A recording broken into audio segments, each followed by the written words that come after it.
como advogado e o senhor como congressista brasileiro, eu me faço uma pergunta, senhor, de um aspecto um pouco mais amplo. O Congresso brasileiro tem noção de que a nossa Constituição não existe mais, que ela não está sendo respeitada, as nossas leis não estão sendo respeitadas?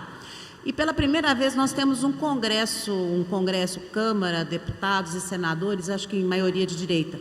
Eles conseguem se organizar para defender os nossos interesses e a nossa Constituição, e eles entendem que as prerrogativas deles estão sendo atacadas violentamente, que logo, logo, depois do povo, não vai haver mais Congresso, ou seja, Câmara de Deputados e Senadores no Brasil. Eles conseguem entender isso? Excelente pergunta. Então, vamos lá. A sua pergunta, na verdade, você fez duas perguntas. A primeira é, nós temos a maioria de direita e se essa direita consegue se organizar. E não, nós não temos a maioria de direita. Direita no Congresso hoje deve ser algo em torno de 30 a 35 deputados. Centro-direita, a gente talvez consiga chegar a 100, cento e pouco. Esquerda, algo em torno de 60 a 100 deputados. Percebam que as votações sempre são assim, uma semana a gente ganha, outra semana a gente perde. Uma semana a gente ganha, outra semana a gente perde. Porque o fator de equalização é o centro. Então você sempre vai ver que ganha por 280, 300 votos, perde por 280, 300 votos. Porque essa base sólida fica na direita e essa base sólida fica na esquerda. O que se movimenta é o centro. Então aqui, ó, ficou legal aqui, porque a direita é um pouco maior que a esquerda, é um pouco maior que a direita, em essência. A direita está aqui, é a maior da história, mas não somos maioria. E aí, quando o centro vem para cá, 300 votos a gente perde. Quando o centro vem para cá, 300 votos a gente ganha. Por exemplo, o calabouço fiscal. O calabouço fiscal, ele teve em torno de 300 votos. O marco temporal, ele teve em torno de 300 votos. Então, isso mostra que o Dilma, como eu gosto carinhosamente de chamar o Janjo, ele não é dono do Congresso, pelo menos da Câmara não. E aí há esse movimento pendular, tá? Então não somos maioria, então não tem como organizar isso com maioria. Essa é a sua primeira pergunta. A segunda pergunta, os parlamentares conseguem entender que a Constituição no Brasil foi ultrajada? E aí eu vou acrescentar um ingrediente que a senhora advogada vai entender, e os outros eu espero que sim. O judiciário está hipertrofiado. A grande maioria entende, uma boa parte compreende e alguns conseguem vislumbrar a essência desse problema. E quando eu digo alguns, são poucos.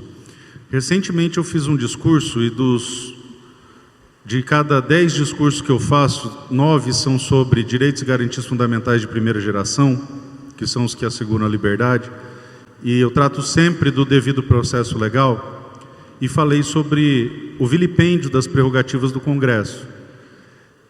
Eu fui aplaudido por 3 deputados do PT, que quando eu desci falaram, algo precisa ser feito. Então hoje, tanto a esquerda quanto a direita e quanto o centro entendem que algo precisa ser feito. Porque o incêndio hoje está vindo sobre nossas casas porque o vento vem a sudeste. Em determinado momento, quando o vento for a noroeste, vai queimá-los também. E eles têm essa compreensão. No entanto, o que me consola é que nenhum poder, por mais absurdo que seja, dura para sempre. As piores ditaduras sucumbiram e o poder absoluto sucumbe absolutamente. Então essa tensão criada pelo Supremo, que agora maculou o Senado, que é a Casa Maior, vai levando o processo político a um inegável ou inevitável reestruturamento das instituições. E eu posso provar isso para você. Desde o que eles chamam de redemocratização, nós observamos um executivo hipertrofiado. Em todo o governo Lula e parte do governo Dilma, o legislativo era coadjuvante, porque estava todos no bolso do Lula, então não havia um legislativo, ele apenas referendava o que o executivo pretendia fazer. Então havia uma hipertrofia do executivo. No final da década de 90, nós começamos a aderir a teorias, em especial teorias alemãs, de desconstrução do positivismo e a adoção de usos, costumes e princípios no lugar do texto da lei, desencadeando o que nós conhecemos hoje por ativismo judicial.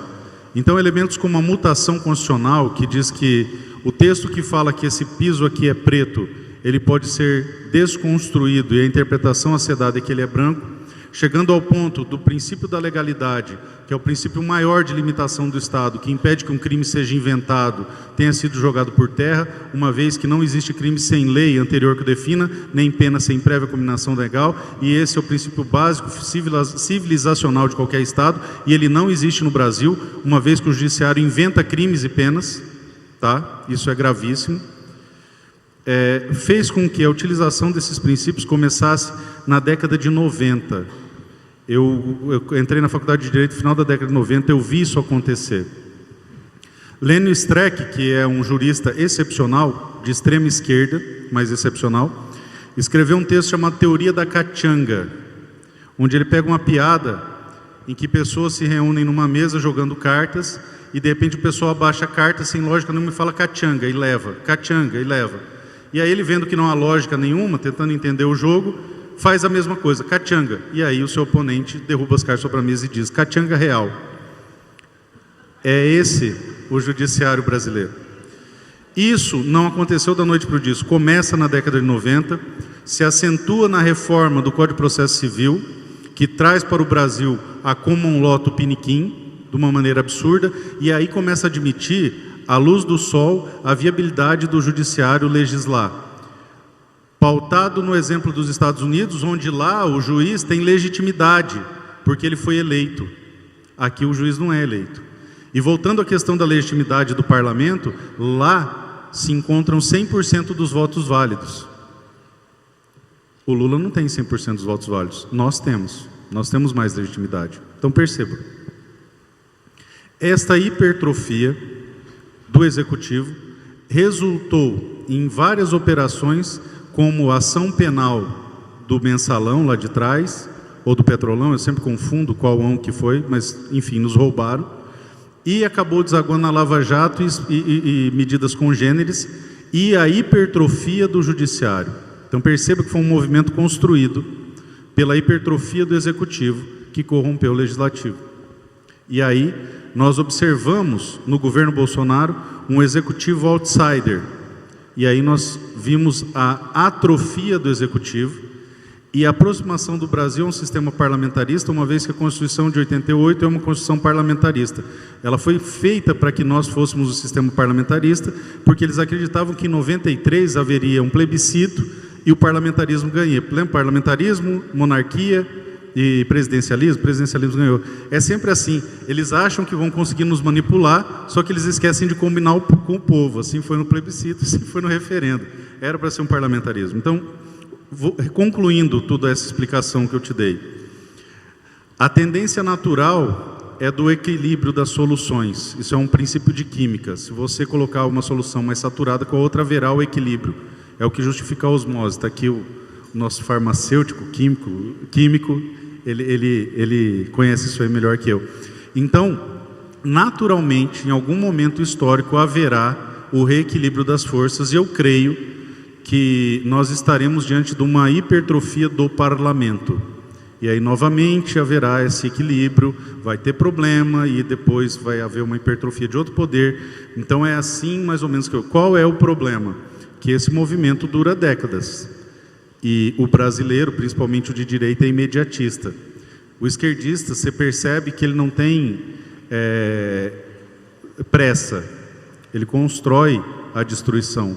A gente tem que começar a construir a construção. Ter a paciência de fazer o que tem que ser feito. Porque ir a pé daqui para Campo Grande, Samurai, Vai demorar, mas se a gente não der o primeiro passo, a gente não chega. Por isso a importância fundamental construir bases sólidas de uma direita madura.